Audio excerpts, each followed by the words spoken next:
Hello and welcome to today's meeting of Democrats of Greater Tucson. My name is Larry Bodine, and I'm the president of Democrats of Greater Tucson, and I'll be your host today. Our speaker, let's see if we've got her here on the screen, is Kirsten Engel. Kirsten is a state representative in the Arizona House, representing District 10. How are you doing today, Kirsten? Great. Really wonderful to be here. Hello, everyone. So today we have an announcement from at least one leader of the National Coalition for a National Infrastructure Bank. I learned about this as a delegate to the Democratic National Convention. The Infrastructure Bank is a nonpartisan approach to restore our national economy by rebuilding America's aging infrastructure. This bank will put 25 million people back to work, and it will do it without any new federal spending. So let me introduce Alfeka Mutardi of Virginia, who is an economist with 25 years of experience at the International Monetary Fund. Alfeka, tell us about the National Infrastructure Bank. Great, thank you very much for having me. So actually, this bank is now in proposed legislation that was introduced last March, HR 6422. What the bill would do would be to create a national infrastructure bank that would lend up to $4 trillion to rebuild America's infrastructure everywhere. Actually, we've done these kind of banks 4 times before in our nation's past. The first bank was the first bank of the United States under Alexander Hamilton and President George Washington. Used the same feature that we're going to use to capitalize the bank, and then they lent for infrastructure spending, and also the very first manufacturing center in Paterson, New Jersey. Then there was a second bank in the United States under John Quincy Adams, expanded to rebuild infrastructure. A third set of banks under Abraham Lincoln that built the Transcontinental Railroad. And then the fourth iteration was FDR's Reconstruction Finance Corporation, a huge bank that helped us to get out of the Great Depression and win World War II. This bank is configured just like those other banks. What we started with was to ask ourselves the question, if we weren't constrained by budgets in any way, what would we need to lend to fix everything? And we used American Society of Civil Engineers estimates that said we need 4.6 trillion to fix roads, bridges, water, airports, rail, that kind of thing. And only about half of it is funded through the normal means. So this bank would pick up the other half of the funding. And then in addition, we want to finance affordable housing everywhere, high-speed rail projects, broadband, especially in rural areas and underserved areas, so that there's 100% coverage in the United States, and large water projects of the kind that Arizona needs, for example, to move water back into its aquifers and refill them back up, that kind of thing. If I could just interrupt for a second, I discovered our person here is here, Anthony Martinez of Oro Valley. Great. Who is an active Democrat, and he also spoke about the National Infrastructure Bank during the convention. Okay, good. Yeah. So Anthony Martinez. I live in Oro Valley, and I support this legislation. Native Arizona, retired professor of San Francisco, and growing up as a farm worker, Arizona, Idaho, I appreciate the needs for the infrastructure developments and needs of the country. And so when I heard of the National Infrastructure Bank, I wanted to become a part of that. And right now, the last year or so, I've been more involved with the Native American tribes, particularly the Navajos. And I think they need a lot of infrastructure development in transportation, schools, broadband, and all of that. And I think this particular legislation would help to that end. So that's why I'm very engaged with the coalition. So it's a great joy to be part of this, and I really support that we support this activity. Quick question. Tell us how we can find out information about the National Infrastructure Bank, and tell us about the webinar you have coming up in a day or so. There's lots of information on our webpage, nibcoalition.com. I'll put it in the chat in case that was too quick. We have several webinars we've already done explaining everything from how the infrastructure bank works, how it worked the last time when we had the Reconstruction Finance Corporation, how it can work today. And then we also have webinars on our grassroots efforts all across the United States that have been very, very successful in building a grassroots coalition promoting this concept, because that's the way that it's going to be passed.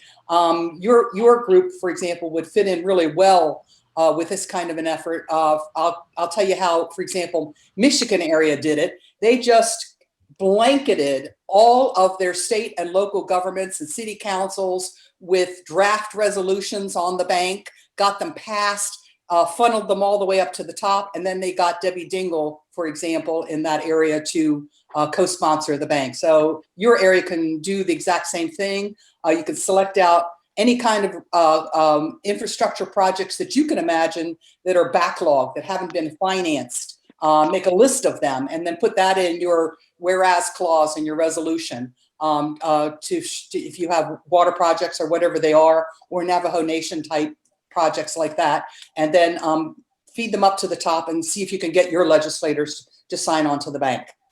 If people are interested, you can also visit the Democrats of Greater Tucson site, our own website, where we have a couple of articles.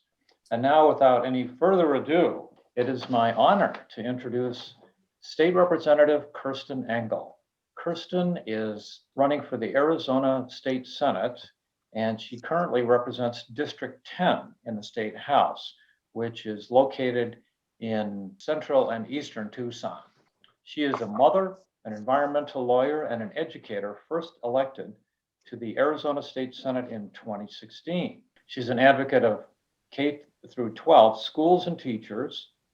She supports affordable college tuition, clean energy, wise water policies, and a sustainable economic future. She is the ranking member of the House Energy, Environment, and Natural Resources Committee in Phoenix, as well as the Judiciary Committee.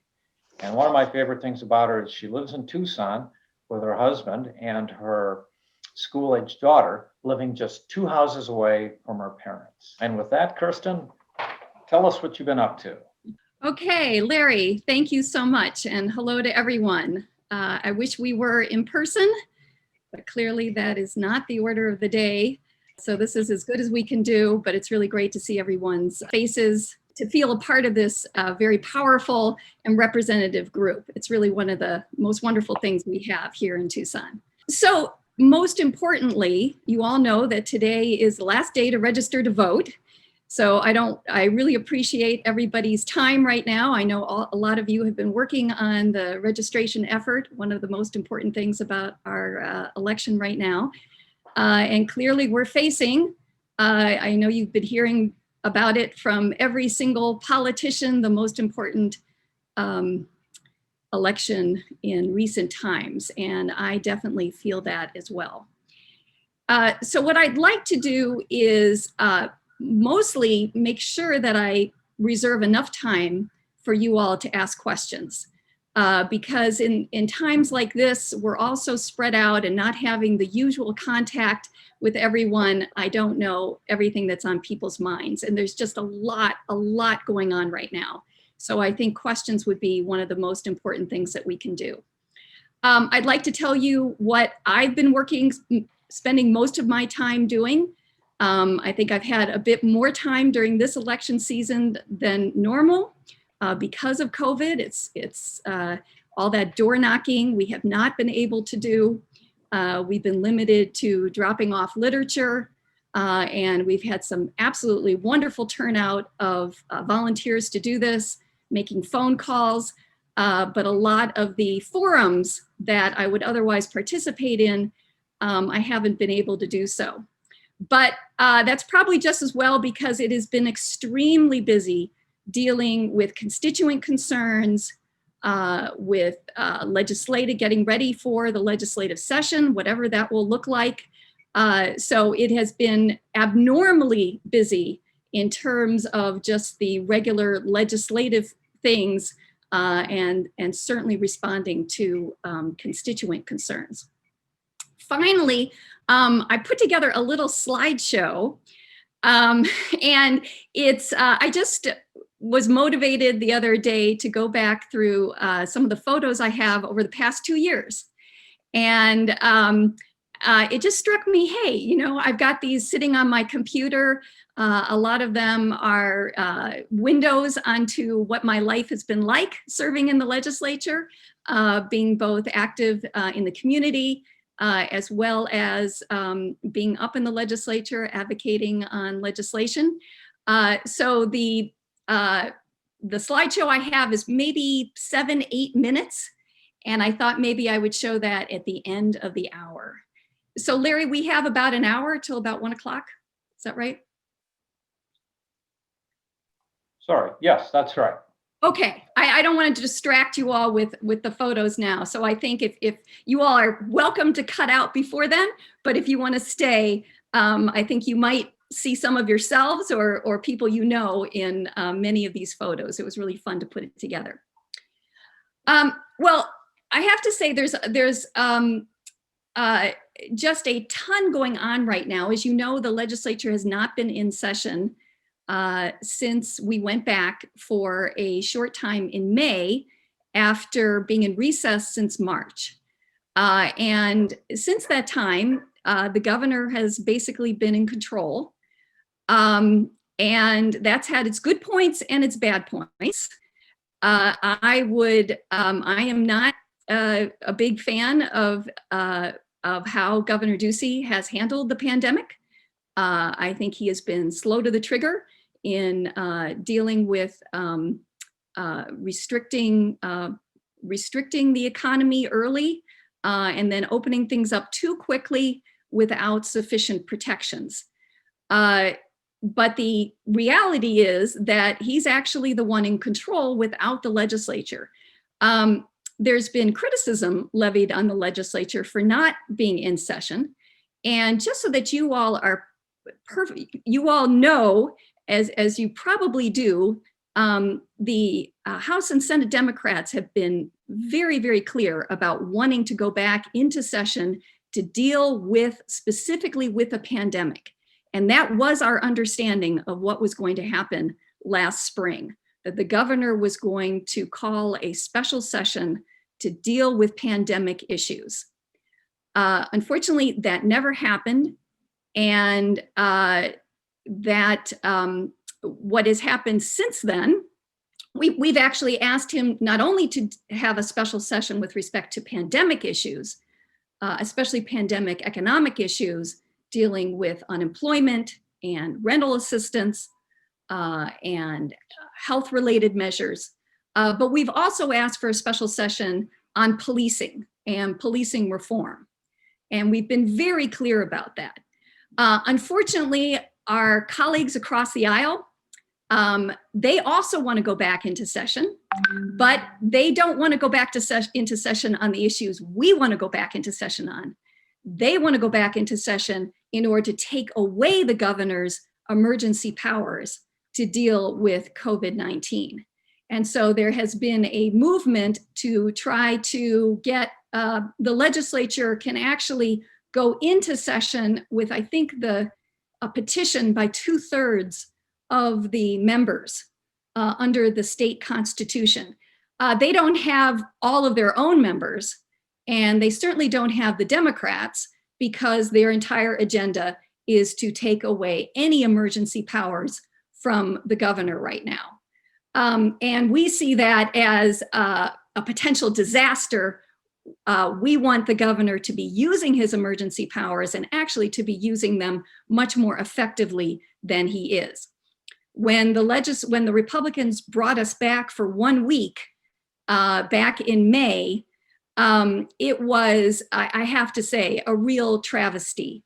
The Republicans brought us back in order to pass some Senate bills with the hope that the Senate would then pass their House bills so that they could, I think, write on their campaign literature that they got certain bills passed.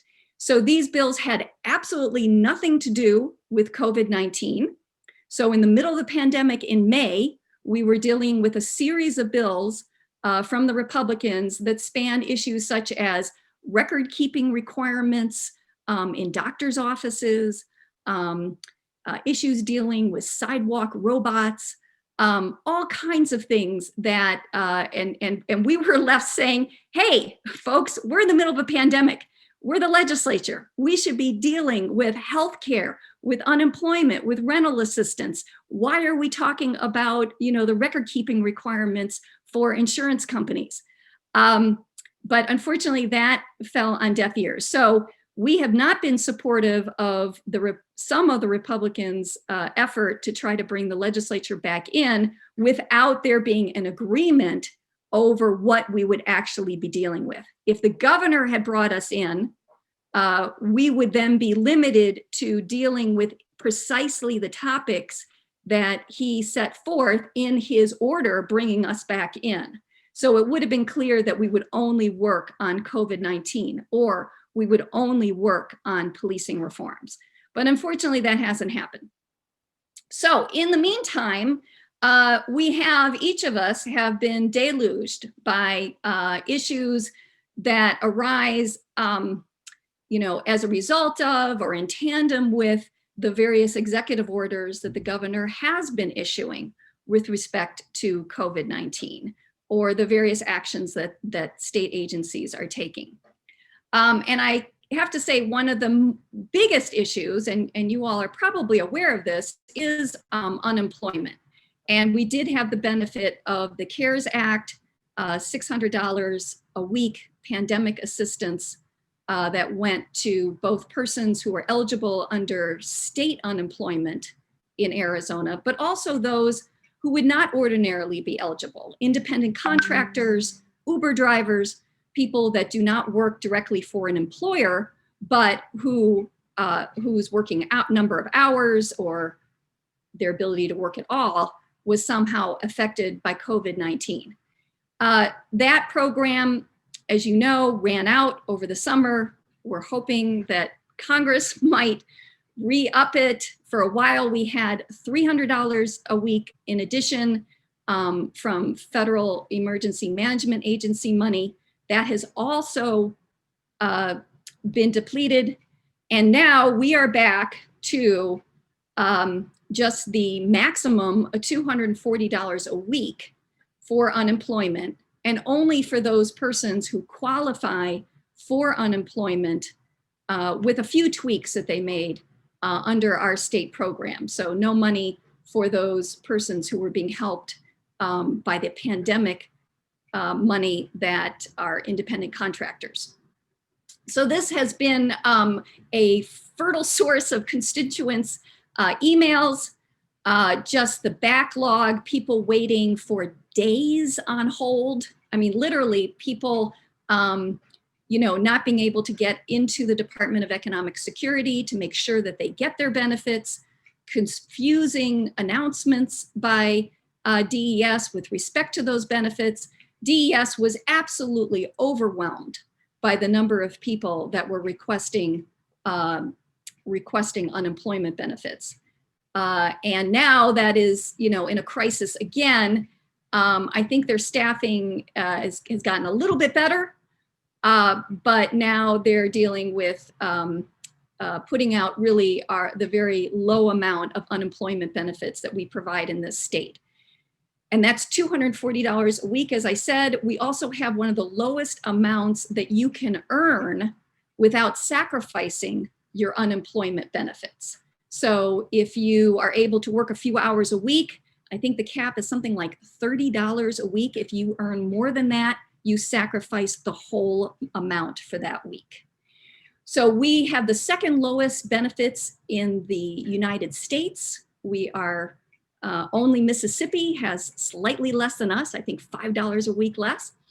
And so trying to figure out how people are really getting by right now is a big concern.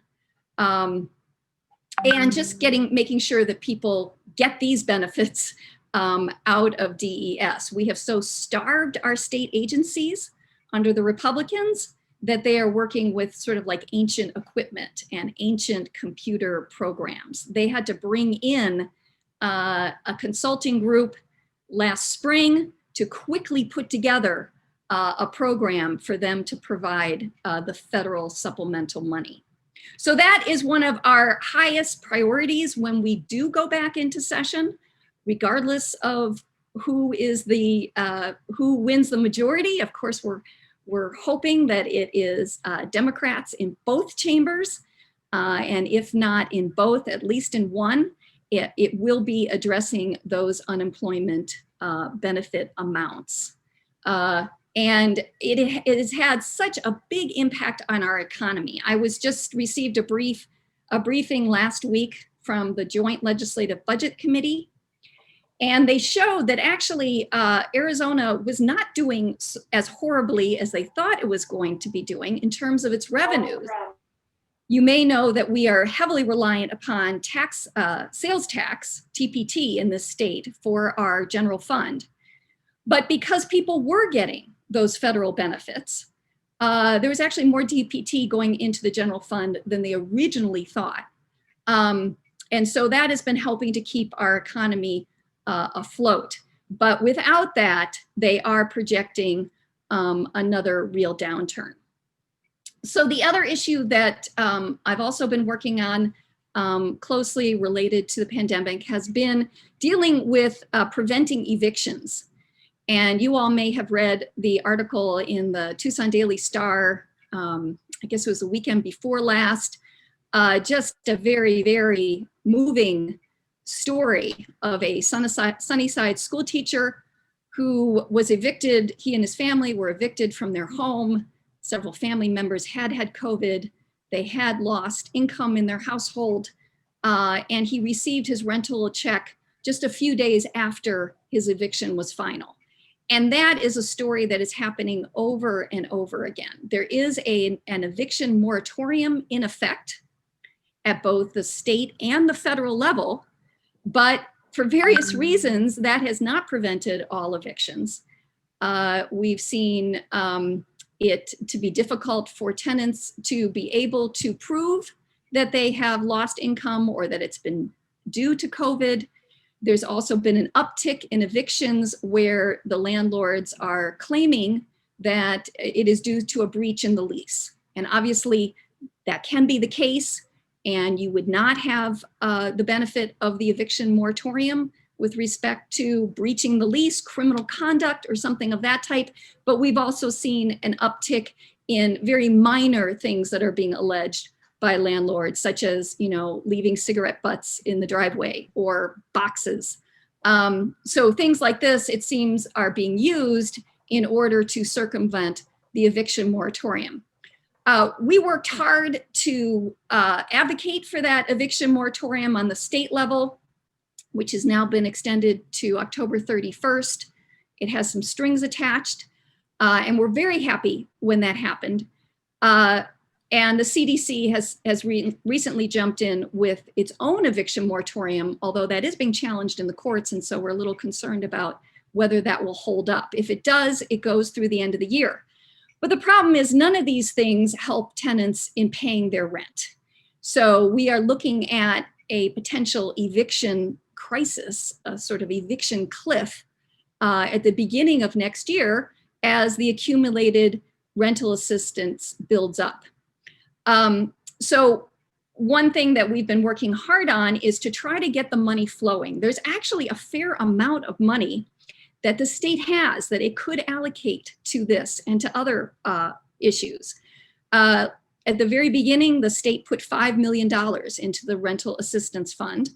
And at our urging, the State Department of Housing has a dashboard up on their website that you can check into, and you can see the number of applications that are pending, the number that have been decided.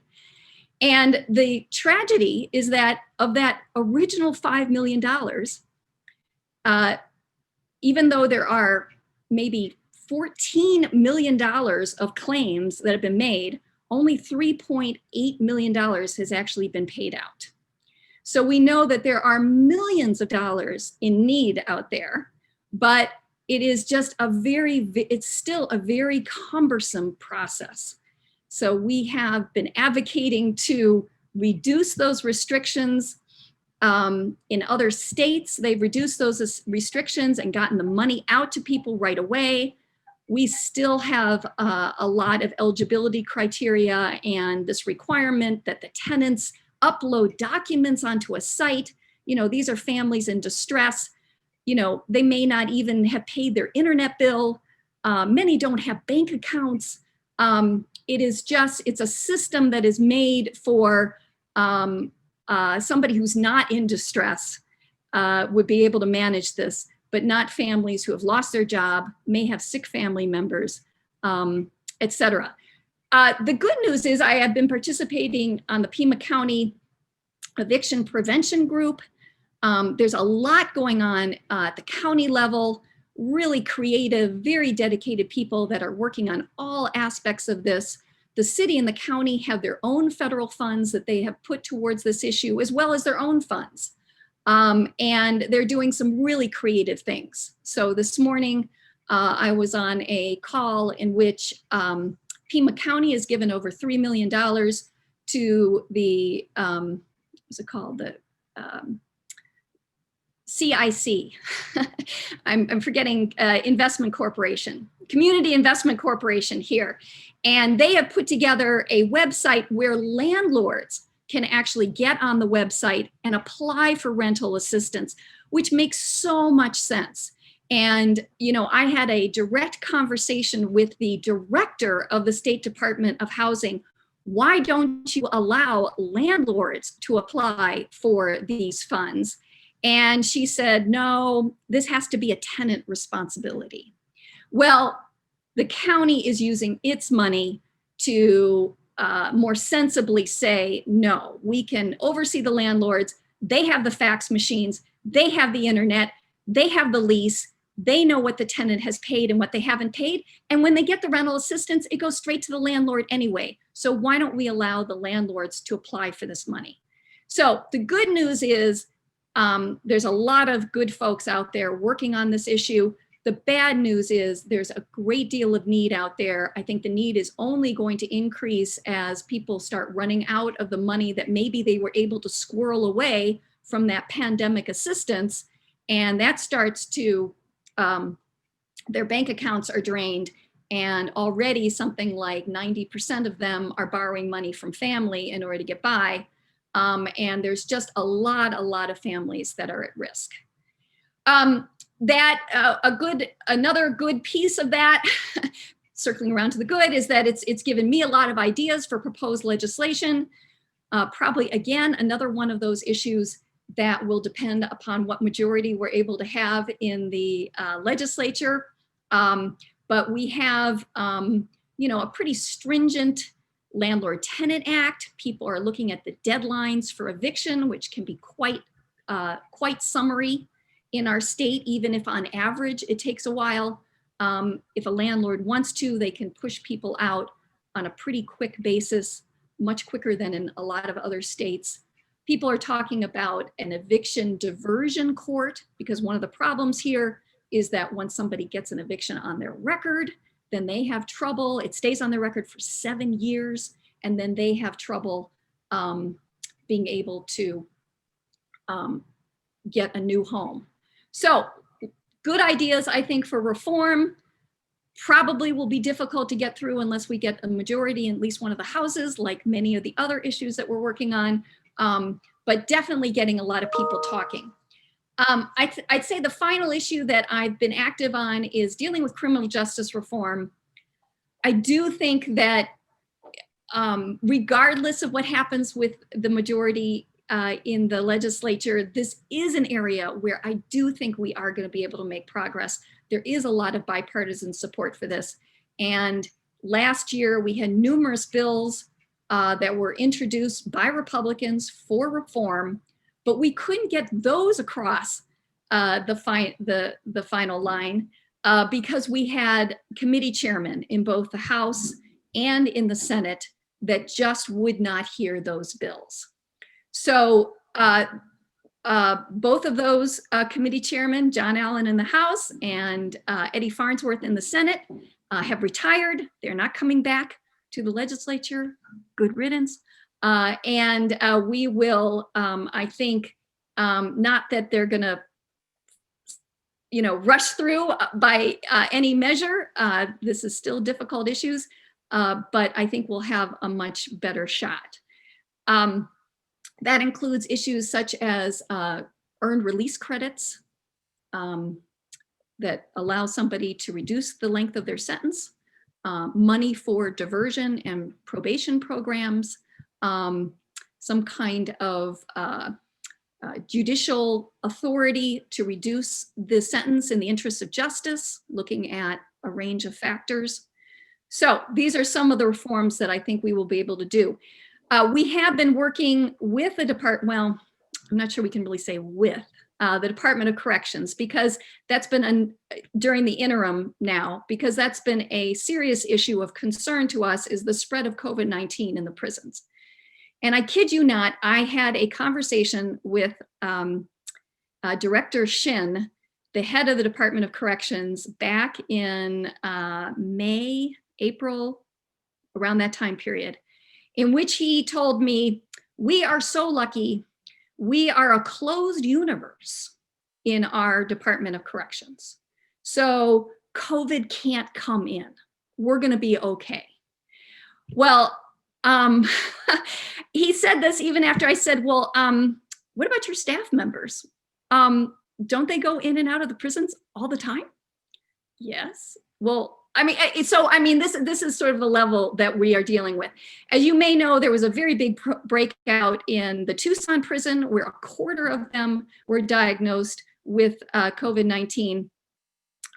There was a real uptick in cases for a long time. Allegations, they weren't supplying staff with PPE. They didn't want to scare the prisoners. They weren't supplying prisoners with PPE.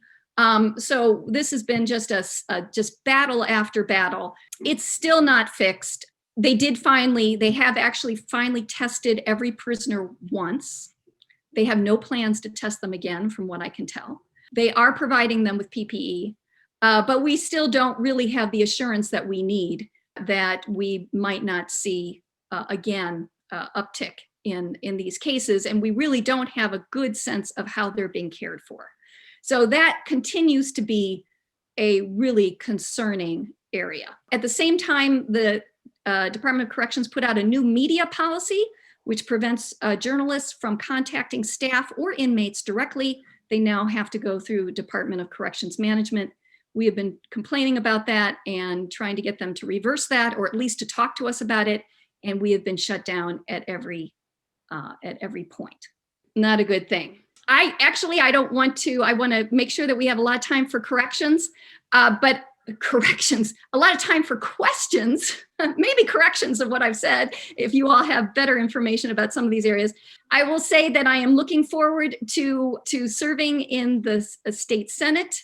I really have big shoes to fill of David Bradley. He has always been just a big figure, well-respected in the legislature and in our community, and somebody who has always stuck up for those who don't have a voice in our politics, especially our kids. And I think that is a really important legacy that I would very much like to continue. So I look forward to your questions. Larry, how does this work? We open the floor for questions. Lucy Messing has a question, one of our loyal members. So Lucy, go ahead. And Lucy, I've got some pictures of you in the slideshow, so I hope you can stay for that. Thanks, I'm sure. We've been together a lot here and there, Kirsten. Yes. So my question is, because of Prop 208, and we certainly hope it passes, a lot of people have been asking me, how can we ensure that the legislature is not going to use this money and then cut some of the funding that they're supposed to be giving to schools? And so what do you see happening along those lines?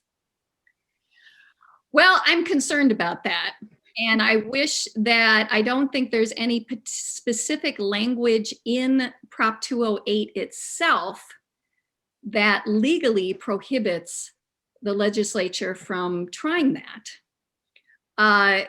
So we have to make sure that that is not done by making sure people understand that the whole point of Prop 208 is to help us try to get at least partially back to where we were in school funding before the recession, and that this is additional money to what the legislature would otherwise appropriate to the schools and not a substitute for that.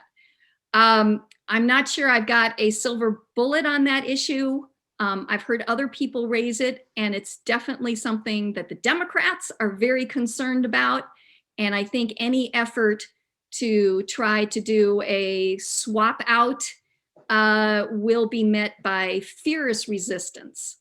I think the Republicans, there's certainly a sliver of them that are so opposed to Prop 208 for various reasons that are hard to fathom, that, perhaps they won't want to rely on it themselves. They may, so I'm thinking perhaps we have some insurance there that they may harbor some hope that they can repeal it down the road.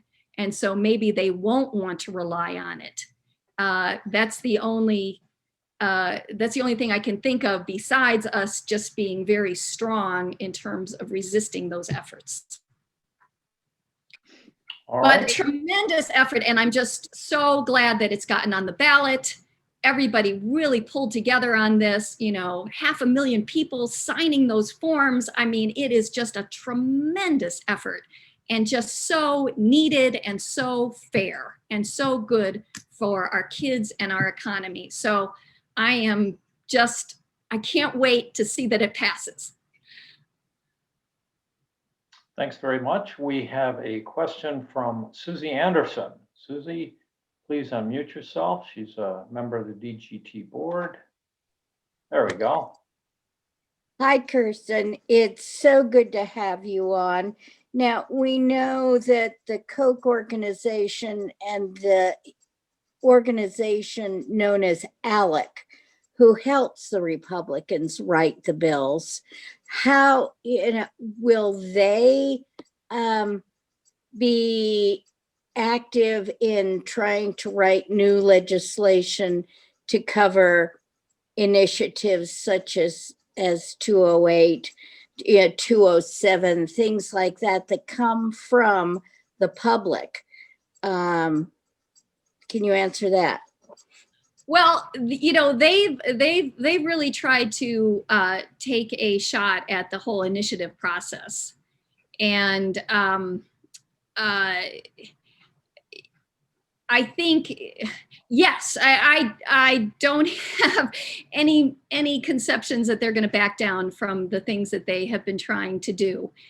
It will be interesting if we, assuming we do capture the majority and we start passing some of these things that have been left to initiatives through legislation, perhaps that will refocus their efforts and they won't spend all of their time trying to burden the initiative process. So I've really seen that, it's really, a lot of it has been the failure of the legislature to deal with education funding, to deal with criminal justice reform, to deal with marijuana, cannabis efforts at legalization, as well as the criminalization of cannabis possession in the state, that has really prompted this use of the initiative process. So, which I support. It's our right. But I wonder if the Democrats are in the legislature and in control, and now the Republicans are left to look at initiatives, whether or not they will attack the initiatives. So we have a question from Tony Zinman. Tony, please unmute yourself. So I had a marijuana question. Arizona is the only state currently where even a minuscule amount of marijuana can be charged as a felony. And if it's cannabis, the kind of stuff that you buy in a cartridge at one of these stores, it's a class 4 felony. Now, hopefully that's going to be fixed with the passage of the initiative, but it still leaves people under 21 in the same place because they can still be charged with that class 4 felony because it's not going to be legalized for them, as it probably shouldn't be, but it should be a misdemeanor. So are you willing to join an effort to reduce that down to misdemeanors, including the cannabis oil for everybody under 21. Because what I heard is in other states, the police have a lot of time to kill because they can't go after weed for adults anymore. So they're spending the resources going after younger people. Yes, we actually had a bill that was signed by 36 members of the House of Representatives to make possession of small amounts of cannabis a misdemeanor.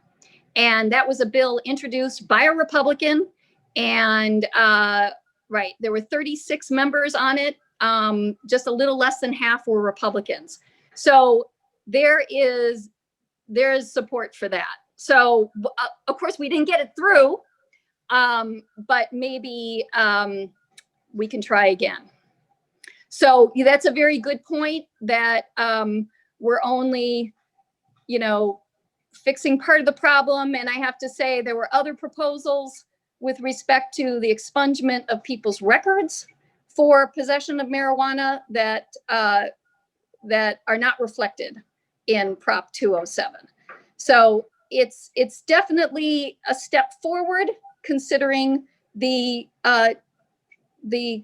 criminal justice aspects of marijuana, and especially the way in which the Black and Latino communities have really been victimized by our policies. But it doesn't go as far in that way as I would like. And I'm very concerned about a perpetuation of this school to prison pipeline as kids are picked up on high school campuses for, possession of even small amounts of cannabis. Okay, we have a question from Alfeka Mutardi, one of our guests. Go ahead and unmute yourself. Thank you very much. I wanted to pick up on what Kirsten said about unemployment in Arizona. And I think all the short-term measures that you're doing to fill in the paycheck gap for unemployed folks are just super and outstanding. And I'm wondering if I could point out the fact that this National Infrastructure Bank, which is our proposal, will create about 900,000 jobs in the state of Arizona to build the infrastructure. We provide the financing, and then this creates super great paying jobs with benefits that will allow people to pay their rent and allow them to and broadband installation to connect them and everything. I mean, all the way around, it has great potential. In your Arizona State Senate, there wasn't a resolution introduced. I'm not quite sure how old it is, but I'm wondering if you would be willing to refurbish up that resolution to see if we can get HR 6422 going in the federal house to create jobs in Arizona, good paying jobs. It sounds like a tremendous proposal. So unfortunately, I haven't been familiar with it. I'd like to be more familiar with it before I sign on the dotted line, but it sounds like just exactly what we need. So I can't see why not, unless there's something I don't know. But it sounds great. And, infrastructure is just a great source of jobs, and they can be of all different skill levels, which I think is just tremendous. They really respond to a need, and we're always hearing from business that we need better roads, we need all of these things. Broadband is a huge issue, especially in our rural areas. And I would hope that this might actually help with infrastructure related to clean energy as well. So, I mean, that sounds like a win-win to me. So please send me at Kengel, KENGEL at azledge.gov. What you've got, and I just love to look at it. This is Laurie. I've got both your email addresses, and I will introduce you online. Oh, great. Okay, so that's my legislative address. Also, Engel for Arizona, ENGELFOR Arizona @gmail.com is my campaign address. And so I'm happy I respond to things there as well. So either works. All right. I have a question for you, Kirsten, and that is, what are the odds that the Democrats are going to flip the Arizona House and Senate?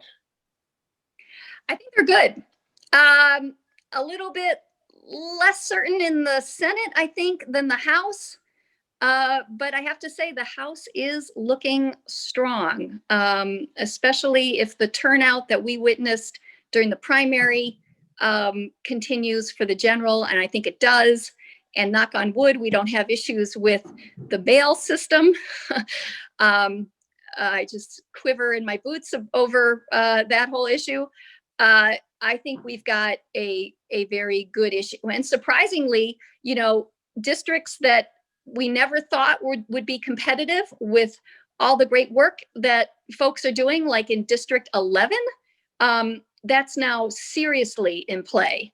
And that could make the difference in terms of flipping the Senate. Awesome. Good to hear. Another question for you. You're a law professor, and the U.S. Supreme Court has just decided to take a look at our Arizona's neighbor ballot delivery law. Right now, the Republicans demean it by calling it ballot harvesting, and they've lost at the trial level and the appellate level, and now they're going to give a shot in the U.S. Supreme Court. What are the issues, and how do you think the court will rule? I'm not sure that I can make a prediction on that, except that it's not a good sign that they took the case, because the Ninth Circuit had a good decision that struck down Arizona's bill on constitutional grounds, and the fact that the Supreme Court could have just left that alone, but instead they took it up. So that certainly shows that there are some members of the court that are willing to revisit that issue. And certainly with the changed composition of the court, if Trump is successful in getting Amy Coney Barrett onto the court, I think that is just a huge concern. So it's difficult to predict these things. I don't know, but I do want to point out to folks that there are numerous exceptions in the original law. So family members can bring in the ballots of other family members. Caregivers can bring in the ballots of persons that they are caring for. So there are some important exceptions that I think we should make sure do not get lost in the mix here. And certainly the ability of persons in these congregate care homes and other settings where they are under the care of somebody else, that is perfectly legal under our existing law. And we should make sure that we use that, even if now, unfortunately, the more general ability to deliver ballots for other people is now in limbo. All right. We have a question from Paul Stapleton Smith, who asks about worker and consumer protections to boost our economic success. He says our union members are essential workers and have demonstrated how it should be done. So tell us what your efforts about worker and consumer protections to boost our economy. Well, there's numerous concerns there. You may have heard that one of the issues that was tying up the legislature last spring, while we were going back and forth about whether we were going to recess or sine die, was this issue of immunity for businesses against lawsuits for COVID-19. And one of the positions of the Democrats was that it didn't make sense to, well, we weren't very much in favor of that, but we also wanted to make sure that if any legislation like that passed, that there were protections for workers in those businesses, that they were not retaliated against for reporting violations of law or, not having sanitary workplaces, various things of, demanding people to work when they're sick, etc. So we wanted to make sure that workplace protections were part of any legislation that would have passed. I know that there is interest within the party for looking at hazard pay as a required way of helping our essential workers. We require them to work, to be exposed to a higher risk, and yet, they're not even able to see any financial gain in that, while many of the rest of us are able to work from our computers at home. It's just not fair.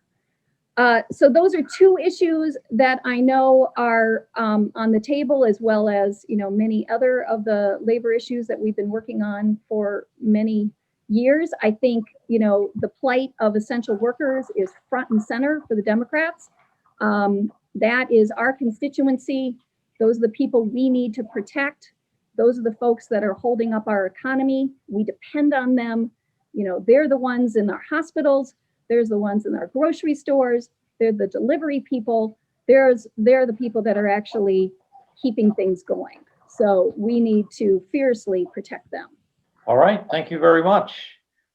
We have no questions, and I regret to say that I don't think you can display your photos on your cell phone. Well, or maybe you can. There we go.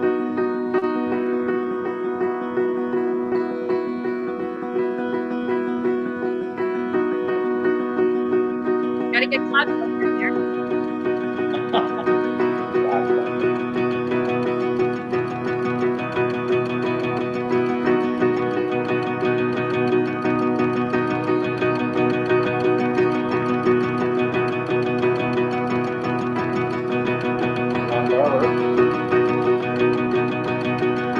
There's a DGT back in, it's a little bit mixed up.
still going on. A few more minutes if people want to hang in there. USD School Board.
Well, that's it.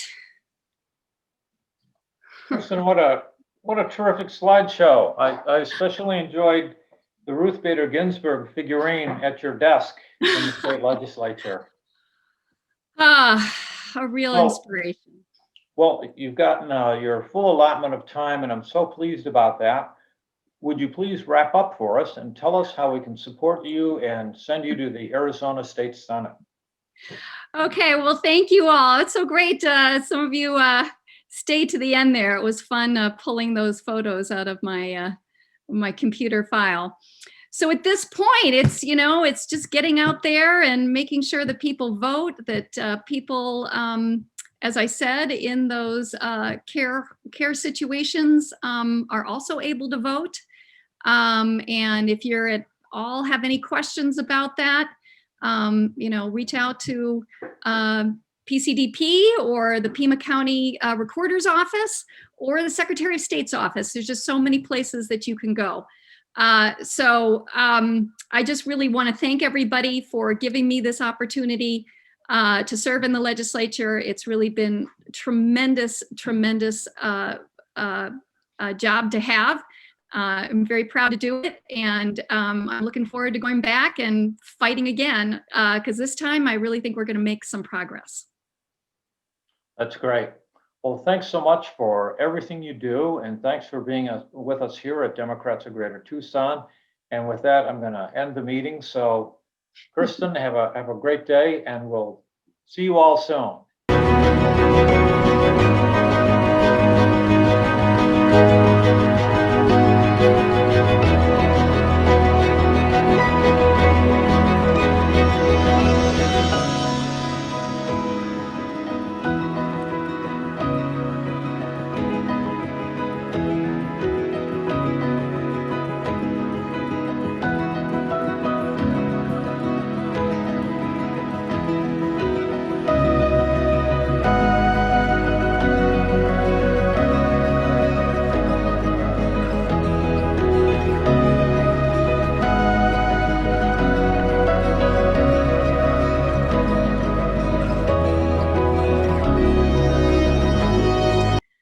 Well, that's it.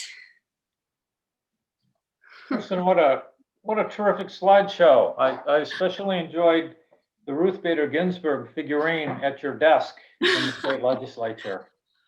Would you please wrap up for us and tell us how we can support you and send you to the Arizona State Senate? Okay, well, thank you all. It's so great. Some of you stayed to the end there. It was fun pulling those photos out of my my computer file. So at this point, it's, you know, it's just getting out there and making sure that people vote, that people, as I said, in those care situations are also able to vote. And if you're at all have any questions about that, you know, reach out to PCDP or the Pima County Recorder's Office or the Secretary of State's office. There's just so many places that you can go. So I just really want to thank everybody for giving me this opportunity to serve in the legislature. It's really been tremendous job to have.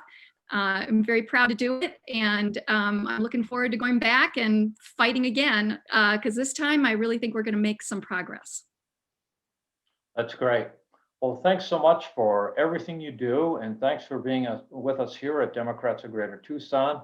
And with that, I'm going to end the meeting. So, Kirsten, have a great day, and we'll see you all soon. Okay, thank you all. You bet. Take Bye-bye, care. everybody.